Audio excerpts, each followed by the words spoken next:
নমস্কাৰ, মই চক্ৰপাণী পৰাশৰ বেছি দীঘলীয়া কথা নকওঁ। যেহেতু লাডাখত আছোঁ, 15,000 ফুট উচ্চতাত বৰ্তমান আছোঁ আমি। আৰু 15,000 ফুট উচ্চতাত থকাৰ ফলত প্ৰত্যেকখন গাড়ীৰ লগত এটাকৈ অক্সিজেন চিলিণ্ডাৰ দিয়া হৈছে। আৰু মোৰ ৰুম হৈছে এইটো। যেতিয়া ইয়ালৈ অহা হয়, প্ৰত্যেকখন গাড়ীতেই অক্সিজেন চিলিণ্ডাৰ, অক্সিজেন মাস্ক দিয়া হয়। আমাকো দিছে আমাৰ ৰুমত। গতিকে যেতিয়াই উশাহ লোৱাত অসুবিধা হৈছে, তেতিয়া আমি এইটো ল'বলৈ চেষ্টা কৰিছোঁ, পিন্ধিবলৈ চেষ্টা কৰিছোঁ।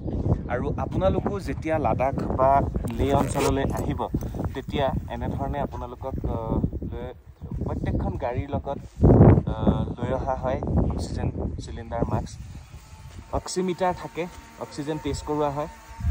আৰু তাৰপিছতে অক্সিজেন যাৰ কম হয় তেওঁলোকক এনেধৰণে অক্সিমিটাৰ দিয়া হয় বা অক্সিজেন দিয়া হয়। আৰু ৰাতি অক্সিজেন যথেষ্ট কমি যায়, গতিকে সকলোকে এনেধৰণে দিয়া হয়। মই 10-15 মিনিট লৈ ল'ম, তাৰপিছত আকৌ ৰিলিভ হৈ যাম। এতিয়া সকলোৰে বাবে সেইটো ব্যৱস্থা। এই দৃশ্যও দেখুৱালোঁ আপোনালোকক। ধন্যবাদ জ্ঞাপন কৰিছোঁ। এটা ব্যতিক্ৰমী পৰিৱেশ। Thank you. আজি 2-3 দিন ইয়াতে ঘূৰি ফুৰিছোঁ আৰু দেখাই পাইছে স্কিন বাৰ্ণ হৈ গৈছে, ক'লা হৈ গৈছে। দেখাই পাইছে গোটেই ক'লা মোলা হৈ গৈছোঁ। ইনফৰমেশ্যনখিনি দিবলৈ চেষ্টা কৰিছোঁ। তাতকৈ ডাঙৰ কথা, আমি প্ৰায় 14,000 ফুট উচ্চতাত বৰ্তমান আছোঁ। গতিকে ইয়াত উশাহ ল'বলৈ কিছু অসুবিধা হয়। গতিকে বেছি ইয়াত কথা কোৱা মানা আছে। আৰু যেতিয়া খোজকাঢ়িবলগীয়া হয়, লাহে লাহে খোজকাঢ়িবলৈ কৈছে। মুঠৰ ওপৰত আহি ভাল লাগিলে। ভিডিঅ'টো চোৱাৰ বাবে ধন্যবাদ। চাই থাকিব বাৰ্তালাপ।